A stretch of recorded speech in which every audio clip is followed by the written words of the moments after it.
Hello student, I am Shiv Kumar Kumar again here with a video for 11th physics. That is the third video for second chapter. In this video we will discuss about the combination of errors and significant figure and rounding off. ये topic हम include करेंगे इस video में। सबसे पहले हम combination of error की बात करते हैं। देखो आपने एरर्स पढ़ ली, एरर्स मैंने बताई थी दो तरीके की एरर्स होती है। उसके अलावा मैंने एरर्स कैसे वे आउट करते हैं, मीन्स कैसे इसको मिनिमाइज करते हैं वो मैंने बताया था। उसके बाद में ट्रू वैल्यू कैसे फाइंड करते हैं, absolute error, mean absolute error, relative error, fractional error, percentage error, ये सब चीजें हम पिछली वीडियो में कर चुके हैं। आज हम कॉम्बिनेशन ऑफ एरर की बात करते हैं। मीन्स अगर दो क्वांटिटी में एरर है और दोनों को ही सम करना है, या तीन क्वांटिटी में एरर है तीनों को सम करना है, तीनों का या दो का डिफरेंस फाइंड करना है, या दोनों को मल्टीप्लाई करना है या डिवाइड करना है, या कोई और रूल है, मीन्स पावर में कोई रूल है, तो कैसे हम एरर फाइंड करते हैं उसकी बात करते हैं। तो मैं एक साथ सबसे पहले एरर इन सम की बात करते हैं। देखो अगर मान लिया आपके पास एक क्वांटिटी है ए, जिसकी value A plus minus delta A, mean delta A की इसमें एरर है। ऐसे ही आपके पास दूसरी क्वांटिटी है बी, वैल्यू बी और उसमें एरर है डेल्टा बी की, और हमें जेड मीन्स का रिजल्टेंट फाइंड करना है, वो दोनों के सम से आता है ए प्लस बी। अब क्योंकि ए में भी एरर है बी में भी एरर है, तो जाहिर सी बात है जेड में भी एरर होगी। वो जेड में एरर मैंने डेल्टा जेड में कह दी, कब? जब ए में भी एरर हो और बी में भी एरर हो। ए की जगह मैंने A plus minus delta A लिख दिया, बी की जगह B plus minus delta B लिख दिया, और जब दोनों में एरर होगी तो जाहिर सी बात है जेड में एरर होगी। वो एरर कितने की होगी उसकी बात करते हैं। A plus B plus minus delta A plus minus delta. अब ए प्लस बी तो आपको पता है किसके इक्वल है? जेड के इक्वल। तो Z plus minus A delta Z is equal to Z plus minus delta A plus minus delta, because A plus B is equal to Z. आपने ए प्लस बी की जगह जेड रख दिया। So maximum error in Z is equal to कितनी होगी? Delta Z is equal to delta A plus delta. बस ये याद रखना कि मैक्सिमम जब बात करते हो एरर की, तो एरर आपने जुड़ती है। मैंने पहले भी बताया था एरर तो माइनस बी में जुड़ेगी आपकी, तो जुड़ गई। अब अगर डिफरेंस की बात करें, अगर हम डिफरेंस की बात करें, मान लिया ए में भी एरर है बी में भी एरर है, यहाँ पे जेड इज इक्वल टू हो रहा है ए माइनस बी। ए में एरर है डेल्टा ए की, बी में डेल्टा बी, तो जेड में भी जाहिर सी बात है एरर होगी। कितनी? डेल्टा जेड की। तो that one is a with error minus be with error. बस अंतर क्या हुआ? इसमें प्लस था, यहाँ पे माइनस आ गया। तो माइनस आने से क्या होगा? A plus minus delta A minus B minus plus delta B. देखो ये माइनस प्लस हो जाएगा, माइनस से मल्टीप्लाई प्लस में तो माइनस, और माइनस से माइनस तो प्लस। तो यहां से Z plus minus delta Z A minus B plus minus delta A minus plus delta B, and Z plus minus delta Z is equal to Z plus minus delta A minus plus delta B. आपको बार बार बताने की जरूरत नहीं है कि A minus B तो जेड है, ए माइनस बी तो जेड है, तो इसको हमने जेड लिख लिया। ये जो क्वांटिटी है माइनस इसको जेड लिख दिया और जेड जेड कर गया, फिर से वही maximum error in Z, delta Z is equal to maximum कब होगी जब दोनों जुड़ेंगी। मैंने आपको पहले भी बताया था कि एरर आपसे जुड़ती है, तो जो फॉर्मूला आपका ये है वो ही ये है। -4 प्लस के लिए सेम फॉर्मूला होगा। अगर दो क्वांटिटी को आपको प्लस करना है, मैं साथ के साथ एक एग्जाम्पल भी ले रहा हूं। मान लिया ये कह दिया 2.5 plus minus 0.1 and 1.3 plus minus 0.05, तो प्लस माइनस 2 प्लस माइनस 1 कर दो ताकि आपको इजी है। ये दो क्वांटिटी है, इनको जोड़ना है, क्वांटिटी को जोड़ो 3.8 होगा, एरर को भी जोड़ो 0.3 होगा, तो रिजल्टेंट आ गया आपका 3.8 प्लस माइनस 0.3। ये तो सम होगी, एक क्वांटिटी थी एक क्वांटिटी थी, तो दोनों क्वांटिटी को जोड़ा और दोनों एरर को भी जोड़ा। पर अगर मान लिया आपको डिफरेंस फाइंड करना हो माइनस, तो तब क्या करोगे 1.2, तो माइनस कितना है 1.2, पर एरर को फिर भी आपको जोड़ना ही है, एरर तो जुड़ेगी ही, चाहे आप क्वांटिटी प्लस करो चाहे माइनस करो। क्वांटिटी में तो प्लस करना है तो प्लस कर दो, माइनस करना है तो माइनस कर दो, पर एरर तो जोड़नी पड़ेगी दोनों के। तो चाहे वो क्वांटिटी प्लस की हो चाहे माइनस की हो, एरर आपने जुड़ेगी। ये हो गया प्लस और माइनस का। अब बात करते हैं मल्टीप्लाई और डिवाइडिंग।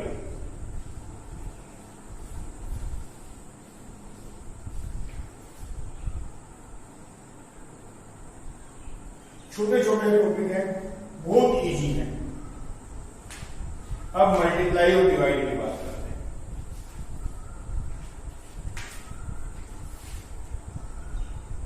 मल्टीप्लीकेशन,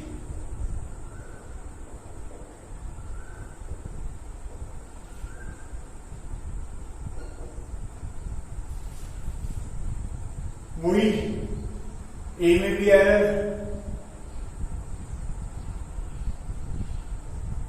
बी में भी एरर, तो Z is equal to every बार ए मल्टीप्लाई, जेड की वैल्यू है ए मल्टीप्लाई बाई बी। तो जाहिर सी बात है जब ए में भी एरर है, बी में भी एरर है, तो जेड में भी तो एरर होगी। अब वो एरर कितनी होगी इसकी वैल्यू फाइंड करनी है। देखो यहां पे मैं क्या कर रहा हूं, Z plus minus delta Z is equal to इसकी इसमें मल्टीप्लाई, ऐसे तो मल्टीप्लाई करते हैं, पहले इसकी दोनों में फिर इसकी दोनों, अब इसकी इसमें मल्टीप्लाई बी डेल्टा, अब इसकी इसमें मल्टीप्लाई ए डेल्टा बी, अब इसकी इसमें multiply delta A delta B. अब आप क्या करोगे नेक्स्ट स्टेप में, इधर से जेड कॉमन ले लो, 1 plus minus delta Z common Z. देखो जो कॉमन लेते हैं उसे डिवाइड कर देते हैं, इधर से ए बी कॉमन ले लो, A B upon A B means 1 plus B delta A upon A B plus A delta B upon A B plus delta A delta B upon A B. जो चीज common लेते हैं उसे divide कर देते हैं। देखो आपको पता है Z is equal to A B, तो कट गया 1 plus minus delta Z over Z is equal to 1 plus ये प्लस माइनस प्लस माइनस और इसकी से मल्टीप्लाई प्लस की प्लस में माइनस की माइनस है तो प्लस ही रहेगा, तो ये प्लस माइनस होगा, ये प्लस माइनस होगा, प्लस रहेगा 1 प्लस माइनस बी से बी कर गया।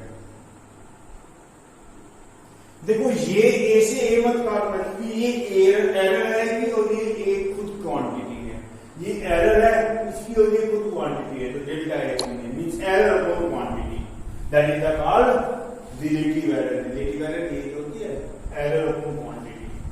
Plus minus delta B upon B, यहां से ए कट जाएगा, delta B upon B plus delta A upon A, delta B upon. अब यहां पे एक चीज याद रखना, क्या we no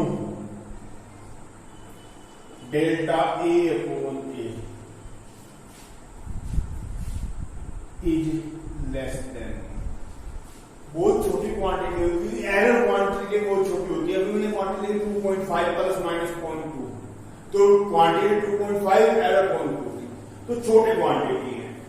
and delta B upon B also less than 1, so their product delta A upon A into delta B upon B less than 1, hence we neglect it,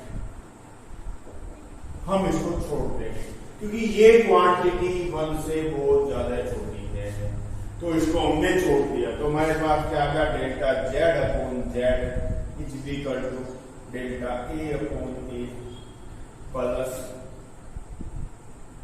delta B upon.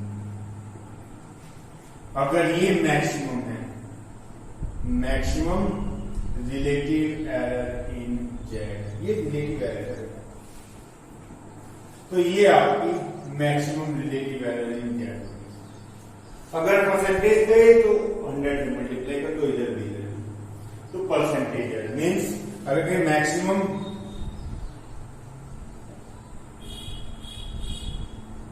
Percentage error in Z, तो क्या करोगे, delta Z upon Z into 100 plus delta A upon A sorry equal into 100 plus delta B upon B into 100।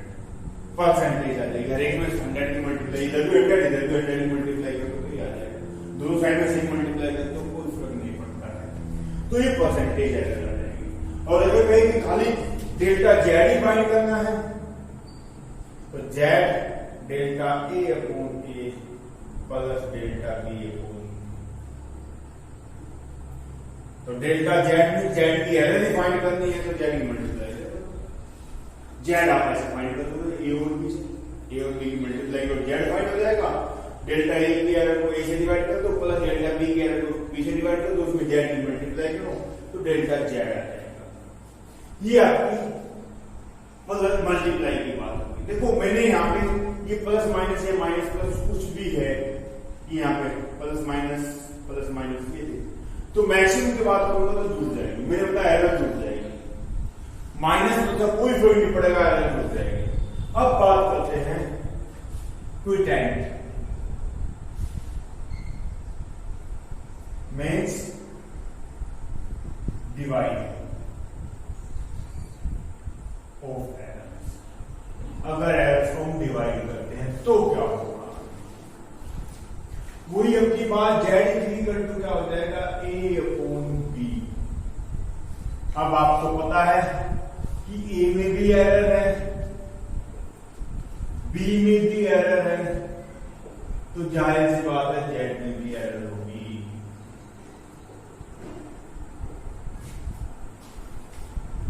यहां से ए common ले लो तो 1 plus delta plus minus delta A upon A हो जाएगा, नीचे से बी कॉमन ले लो तो 1 plus minus delta B upon B हो जाएगा,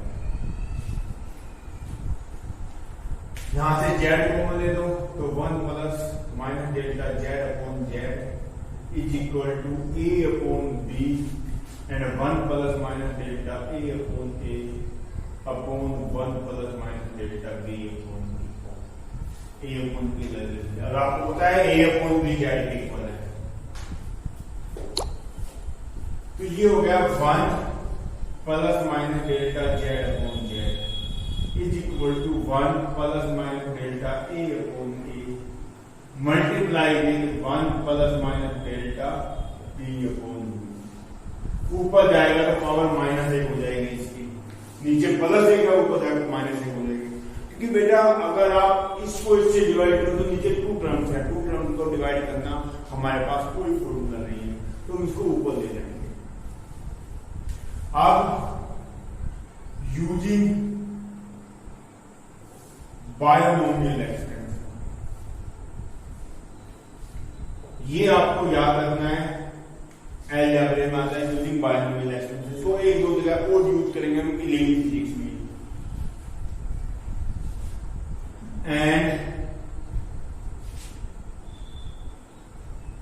neglect higher power terms of delta B। अब हमने क्या किया, देखो बाइनोमियल थ्योरम का एक फॉर्मूला बताता हूं, 1 प्लस एक्स की पावर n। इसका मीनिंग क्या होता है, 1 plus N X plus n minus 1 upon 2 into 1 X square plus n minus 1 n minus 2 upon 3 into 2 into 1 X cube plus n minus 1 n minus 2 n minus 3 upon 4 into 3 into 2 into 1 X की power 4 up to infinity N terms. ये इसका expression होता है। देखो हमने क्या किया, 1 plus N X plus N minus 1 2 1 N minus 1 n minus 2 3 2 1 1 2 3 3 2 1 n minus 1 n minus 2 n minus 3 4 3 2 1 4 3 2 1 x 4। अगर नेक्स्ट टर्म आती n minus 1 n minus 2 n minus 3 n minus 4 5 4 3 2 1 and so on, ऐसे करते हैं। ये इसका एक्सप्रेशन का formula होता है अलजेब्रा में 12th क्लास में, 11th क्लास में है। अब जो बायो के स्टूडेंट नहीं है, बायो के स्टूडेंट है, हमको उसको रन करना है। और इसमें हम एक चीज याद रखते हैं, देखो ये जो टर्म है डेल्टा बी अपॉन बी, ये छोटी है 1 से, तो इसका स्क्वायर और छोटा हो जाएगा। अगर 1 से छोटी क्वांटिटी का आप स्क्वायर करते हो तो वो छोटा हो जाएगा। 1 से छोटी है 0.5 का मतलब हाफ, उसका स्क्वायर करो 0.25, दैट वन इज 1/4, हाफ की भी आधी हो गई। तो जो 1 से छोटी क्वांटिटी का स्क्वायर करोगे तो वो और छोटा हो जाएगा। तो हम सारी टर्म नेगलेक्ट कर देते हैं, बस यहां तक की टर्म लेते हैं, बस यहां तक। अगर यहां पे माइनस होता है यहां पे, तो एन की जगह माइनस रखोगे तो ये माइनस हो जाएगा। मैं जो आपसे कहना चाहता हूं, हमें सिर्फ इन 2 टर्म से मतलब है, क्योंकि हम ये तो 1 है, ये एक्स है, तो एक्स तक तो लेंगे, एक्स स्क्वायर तक, इसका स्क्वायर तो पहले से जोड़ते आए हैं दोनों को, तो इसको जोड़ देंगे अगली टर्म को, तो हम सिर्फ यहां तक लेंगे। तो हम इसको लिख देंगे 1 plus minus delta Z over Z is equal to 1 plus minus delta A over A. और अभी मैंने बताया बस हमें करना क्या है, पावर की यहां मल्टीप्लाई कर देनी है, ये हो जाएगा 1 minus plus delta B over B, और टर्म छोड़ देंगे सारी। अब इसकी मल्टीप्लाई यहां पे करेंगे, 1 की इसमें हुई तो 1, इसमें हुई तो plus minus delta A over A, फिर इसकी 1 में हुई तो minus plus delta B over B, और इसकी इसमें हुई तो minus delta A over A delta B over B. देखो हमने क्या किया, इसकी मल्टीप्लाई करी। पहले तो मैं बता दूं कि पावर की यहां मल्टीप्लाई माइनस की, तो जो प्लस की थी वो माइनस होगी, माइनस की थी प्लस होगी, तो माइनस प्लस हो गया। फिर हमने इसकी मल्टीप्लाई दोनों टर्म में की, ये आ गई। इसकी मल्टीप्लाई दोनों टर्म में की, तो ये आ गई। अब अगर मैं बात करूं तो 1 plus minus delta Z over Z is equal to 1 plus minus delta A over A minus plus delta B over B and minus delta A over A delta B over B. अब ये तो इससे कर सकते हैं और आपको पता है ये क्रम तो छोड़ देगा है delta A upon A into delta B upon B तो 1 से छोटी हो जाएगी। वो जैसे यहां स्क्वायर होकर छोटा हो रहा था ऐसे ही छोटी हो रही है, तो इसको तो हम छोड़ देंगे। तो फिर से वही maximum relative error in Z that one is delta z over z is equal to delta a over a plus delta b over b। मैंने बताया था जब मैं एरर की बात आएगी तो एरर जुड़ेगी। आप यहाँ प्लस हो माइनस हो कुछ भी हो कोई फर्क नहीं पड़ता, ना तो प्लस ही होना। तो जो फॉर्मूला आपका ये आया था वही यहाँ पे आया। प्लस और माइनस के लिए सेम फॉर्मूला और मल्टीप्लाई और डिवाइड के लिए सेम फॉर्मूला। ये डेरिवेशंस आपके बहुत मुश्किल से पूछे जाते हैं, आपके स्कूल के एग्जाम में बहुत मुश्किल से पूछे जाते हैं। बस इनका फॉर्मूला आपको याद रखना है। फॉर्मूला क्या है? माइनस और प्लस के लिए तो एक फॉर्मूला है और मल्टीप्लाई और डिवाइड के लिए दूसरा फॉर्मूला है। मीन्स अगर माइनस और प्लस है तो delta Z is equal to delta A plus delta B, और अगर मल्टीप्लाई या डिवाइड है तो delta Z upon Z is equal to delta A upon A plus delta B upon. ये तो है प्लस एंड माइनस के लिए और ये है मल्टीप्लाई एंड डिवाइड के लिए। ये दो ही फॉर्मूले हैं, ठीक है। अगर मान लिया क्रम 3 हो जाए तो delta Z is equal to delta A plus delta B plus delta C. अगर 4 हो जाए तो डेल्टा सी। कितनी भी हो जाए एरर तो अनेक ही उठती रहेगी। अगर यहां में भी ज्यादा क्रम हो जाए तो delta A upon A plus delta B upon B plus delta C upon C plus delta D upon D, जितनी भी टर्म है। अब अगर एक एग्जाम्पल ये क्रम है, एक रेक्टेंगल की लेंथ है 10 प्लस माइनस 0.4, ब्रीथ है 5 प्लस माइनस 0.1। इसने पूछा इसका area and ratio of length and breadth. Area means length to breadth और ratio of length and breadth length upon breadth. तो एरिया के लिए क्या करोगे आप? सिंपल एरिया क्या होगा? लेंथ इंटू ब्रीथ 10 इंटू 5 कितना हो गया? 50 सेंटीमीटर। पर एरर है तो delta A error in area upon A is equal to delta L upon L plus delta B upon B. Delta L कितना है? 0.4 upon L 10, delta B 0.1 upon B 5। तो delta A upon E is equal to 0.4 upon 10 is 4 upon 100 plus 1 upon 2। तो ये आ जाएगा 100 4 plus 2 6 upon 100 और delta A आ जाएगा 50 into 6 upon 100। That one is तो एरिया आ जाएगा इसका 50 प्लस माइनस 3 सेंटीमीटर।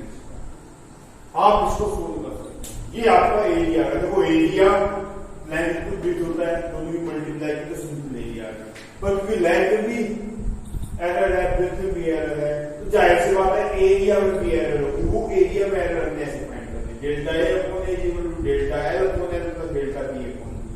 अब delta L 0.4 upon L 10, delta B 0.1 upon B 5, इनको जोड़ा 4 अपॉन 100, 1 अपॉन 50, एलसीएम 100 आ गया, तो 4 प्लस 2 6 अपॉन 100, और डेल्टा ए इसकी मल्टीप्लाई हो गई तो 50 to 6 upon 100 that one is 3। तो ये एरिया है। अब इधर पूछा है ratio L upon B, means ratio को मैंने आर कह दिया, R is equal to L upon B, L 10 है, बी 5 है, तो 2 आ गया। And delta R upon R is equal to delta A upon A plus delta L upon L plus delta B upon B. अब delta L upon L plus delta B upon B जो आप यहां से find कर सकते हो, that one is 6 upon 100। Delta R कितना हो गया, R into 6 upon 100 means 2 into 6 upon 100। R की वैल्यू 2 है आपकी, so that one is 12 upon 100 and that one is 0.12. So R की वैल्यू रेशो कितना होगा, 2 प्लस माइनस 0.12, ये आपका रेशो आ गया। रेशो की यूनिट नहीं होगी क्योंकि ये भी centimetre upon centimetre, centimetre upon centimetre one होता है, तो 2 और 1 लिख गया। ये आपको एल फाइंड करने की टेक्निक। अब इसी के साथ एक लास्ट टॉपिक छोटा सा बच गया, कोई डेरिवेशन की कुछ नहीं। अगर आपसे कहे कि error in a general case, देखो अगर मैं कहूं A square Z is equal to A square means A into A, और A is equal to A plus minus delta A, तो नॉर्मली बता दूं मैं आपको, तो डेल्टा जेड अपॉन जेड क्या होगा, delta A upon A plus delta A upon A, delta A upon A plus delta A upon ए, तो यहां से आ जाएगा 2 इंटू डेल्टा ए। अगर ये 3 होती, पावर 3 होती तो 3 आ जाता। तो अगर मान लिया हमारे पास z इज इक्वल टू है a की पावर n, b की पावर n, c की पावर p और d की पावर q, और ये पूछ लेंगे कि z में एरर कितनी होगी, तो बस याद रखना delta z upon z is equal to power पहले जैसे पावर यहां पहले आई, delta A upon A plus M delta B upon B, और नीचे हो गया ऊपर मैंने बताया हर एक जुड़नी है, plus P delta C upon C plus Q delta D upon, ये आ जाएगा। पहले जेड की वैल्यू फाइंड करो बगैर एरर रखे, और फिर हर एक की एरर ऐसे जोड़ देंगे। वैसे नॉर्मली आपको क्वेश्चन पूछेगा, देखो relative error in Z percentage error, अगर परसेंटेज एरर पूछे, नीचे पूछे percentage error in Z, that one is n into percentage error in A plus n into percentage error in B plus p into percentage error in C plus q into percentage error in D. तो हर एक में 100 की multiply हो जाएगी, ऐसे मैंने भी आपको बताया था, तो इसमें 100 की मल्टीप्लाई हो तो इसकी परसेंटेज एरर पर n की मल्टीप्लाई तो n की मल्टीप्लाई हो जाएगी, इसकी परसेंटेज एरर इसमें n की n से। जैसे मान लीजिए एग्जाम्पल दे दिया आपको, ये वैल्यू दे दी z is equal to a की 3, b की 2 सी डी अननोन, ये दे दिया।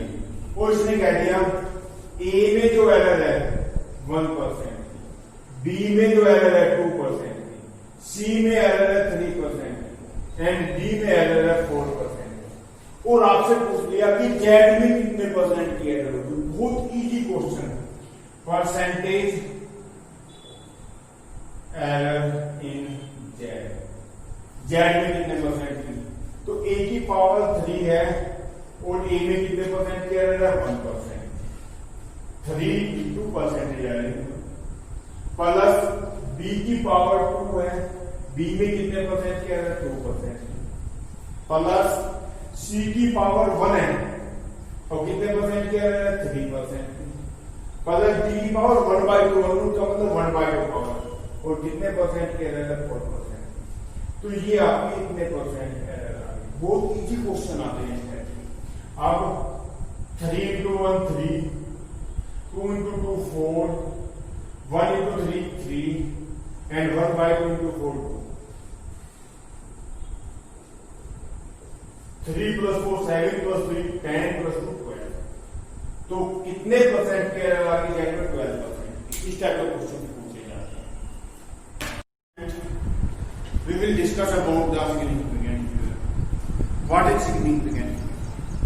देखो अगर हम किसी भी क्वांटिटी के मेजरमेंट की बात करें, जैसे मान लिया हमने कोई क्वांटिटी मेजर की है 3 7 5, तो इसमें ये डिजिट तो सर्टेन होगी,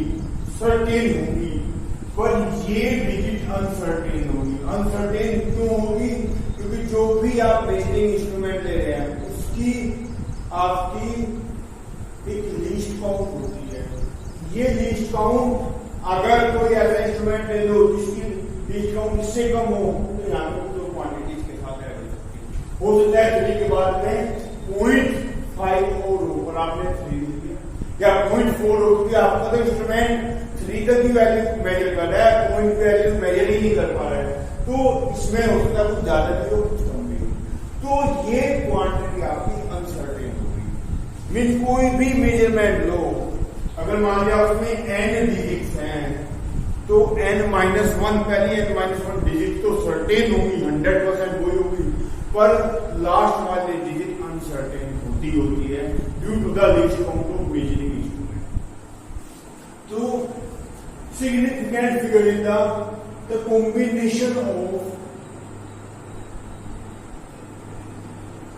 all the certain digits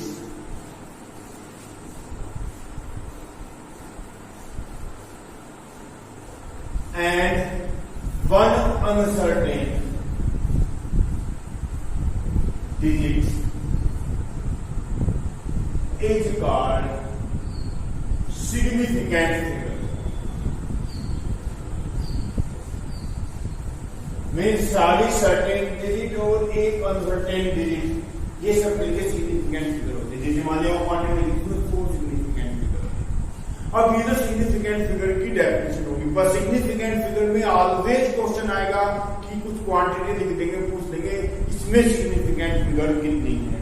तो सबसे पहला इसके रूल्स याद करो, all non zero are significant.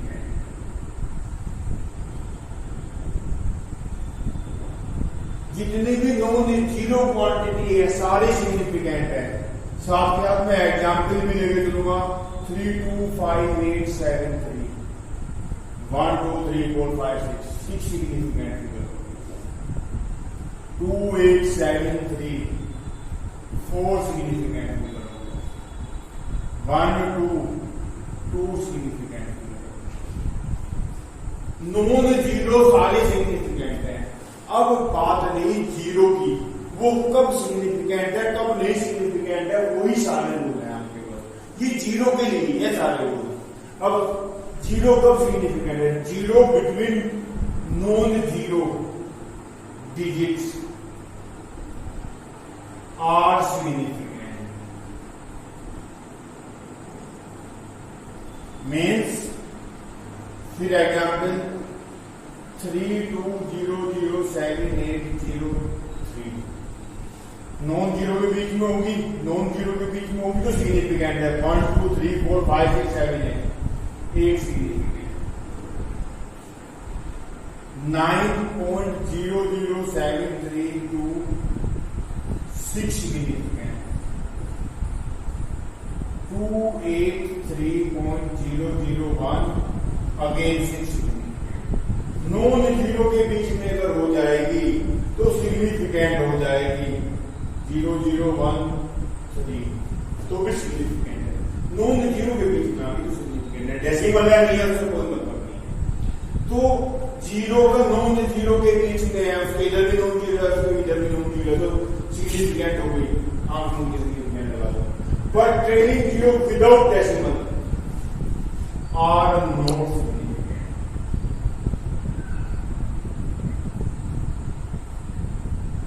Means अगर लास्ट में जीरो है 3280000 तो इसमें ये जो ट्रेलिंग जीरो है ये सिग्निफिकेंट नहीं है।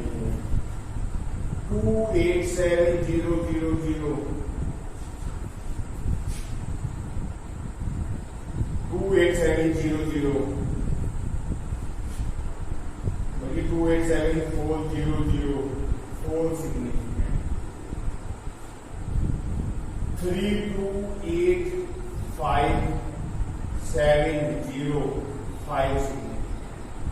तो जो लास्ट वाली जीरो है वो सिग्निफिकेंट नहीं है अगर ट्रेलिंग जीरो है, जीरो है। विदाउट डेसिमल की बात करूं, विदाउट डेसिमल नहीं है।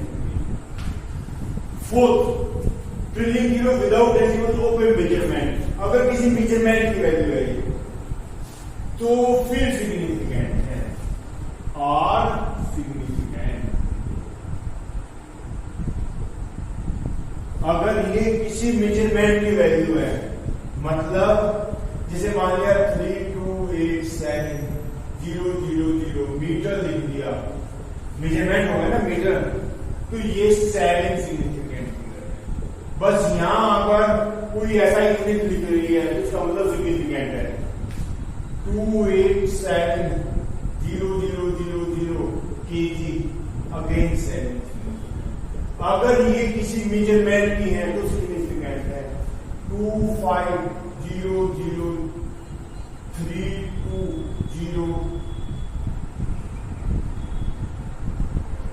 मीटर।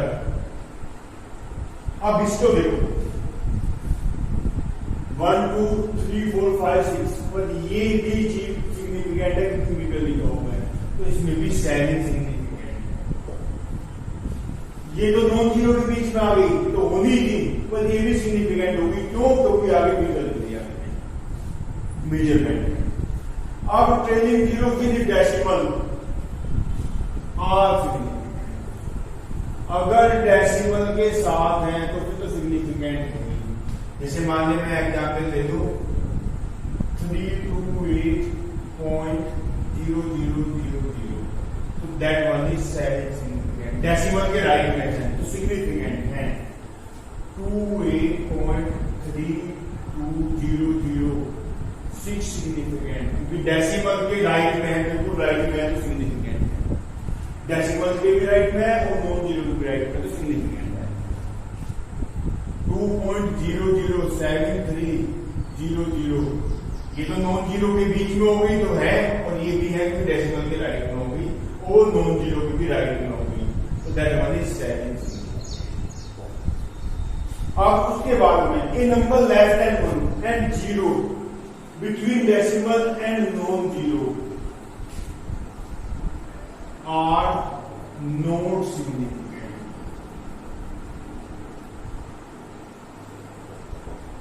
मैं आपके साथ एग्जाम्पल दूंगा। डेसिमल छोटा है,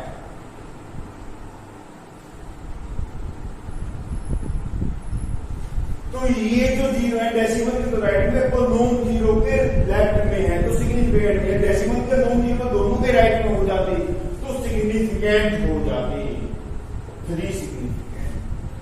अगर मैं बात करूं 0.007200800 एंड 0, इसकी बात करें तो ये दोनों जीरो सिग्निफिकेंट है क्योंकि दोनों जीरो के बीच में, ये तीनों जीरो भी सिग्निफिकेंट है क्योंकि डेसिमल के भी राइट में, नॉन जीरो के राइट में, पर ये दोनों जीरो सिग्निफिकेंट नहीं है। तो कितनी सिग्निफिकेंट फिगर होगी? 1 2 3 4 5 6 7 8 सिग्निफिकेंट। अब पावर ऑफ 10 आइदर पॉजिटिव और नेगेटिव आर नॉट सिग्निफिकेंट। 10 की पावर पॉजिटिव या नेगेटिव हो सिग्निफिकेंट नहीं है। 3.00 सिग्निफिकेंट है क्योंकि डेसिमल के राइट में है तो सिग्निफिकेंट है।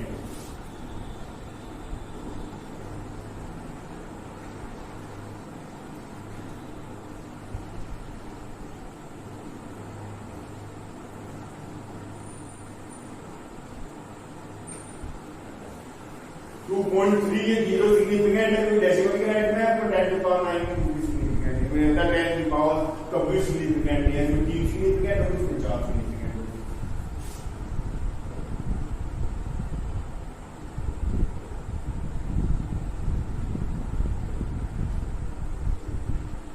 इसमें एक सिग्निफिकेंट है, 10 की पावर सिग्निफिकेंट है। When system of unit change significant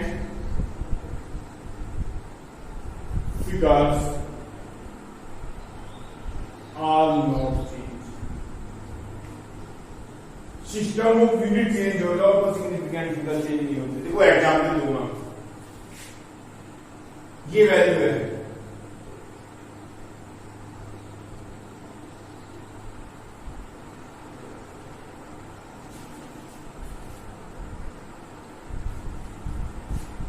इसको सीजीएस में लिखा,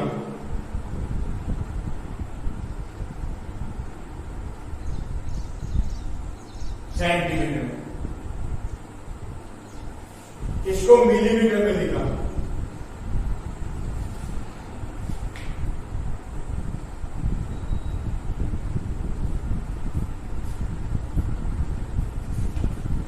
तो सिग्निफिकेंट फिगर कितनी है? 1 2 3। सिग्निफिकेंट फिगर कितनी है? 1 2 3। वो सिग्निफिकेंट फिगर कितनी है? क्योंकि ये भी मेजरमेंट ही है तो सिग्निफिकेंट फिगर कभी भी चेंज नहीं होगी। ये आपकी सिग्निफिकेंट फिगर के लिए रूल्स हैं। मीन्स अब आप कोई भी क्वांटिटी हो उसमें सिग्निफिकेंट फिगर फाइंड कर सकते हैं। एक बार फिर रिपीट कर रहा हूं, all the non zero are significant. Non zero तो सारे सिग्निफिकेंट है। जीरो कब सिग्निफिकेंट है, कब सिग्निफिकेंट नहीं है? अगर जीरो नॉन जीरो के बीच में है तो सिग्निफिकेंट है। नॉन जीरो दोनों साइड में नॉन जीरो है, डेसिमल नहीं हो, उससे कोई फर्क नहीं पड़ेगा। अगर जीरो नॉन जीरो के राइट में है और डेसिमल नहीं है तो सिग्निफिकेंट भी नहीं है। अगर जीरो डेसिमल नॉन जीरो के राइट में तो है, वो किसी मेजरमेंट क्वांटिटी है, डेसिमल हो या ना हो कोई फर्क नहीं पड़ता, मेजरमेंट की है तो सिग्निफिकेंट है। अगर जीरो डेसिमल के भी राइट में है और नॉन जीरो के भी राइट में है तो सिग्निफिकेंट है। और अगर जीरो डेसिमल के राइट में है और नॉन जीरो के लेफ्ट में है तो सिग्निफिकेंट नहीं है। जीरो डेसिमल के राइट में और नॉन जीरो के लेफ्ट में सिग्निफिकेंट नहीं है। और अगर 10 की पावर है तो सिग्निफिकेंट नहीं है। 10 की पावर कितनी की सिग्निफिकेंट फिगर नहीं है। और अगर हम किसी क्वांटिटी को एक सिस्टम से दूसरे सिस्टम में चेंज करते हैं तो सिग्निफिकेंट नहीं होता। मेन सिग्निफिकेंट फिगर सेम होती है, सॉरी वो सिग्निफिकेंट फिगर सेम होती है। ये आपकी सिग्निफिकेंट फिगर हो गई। अब थोड़ा सा राउंडिंग हो और कॉम्बिनेशन ऑफ सिग्निफिकेंट फिगर हम डिस्कस करते हैं।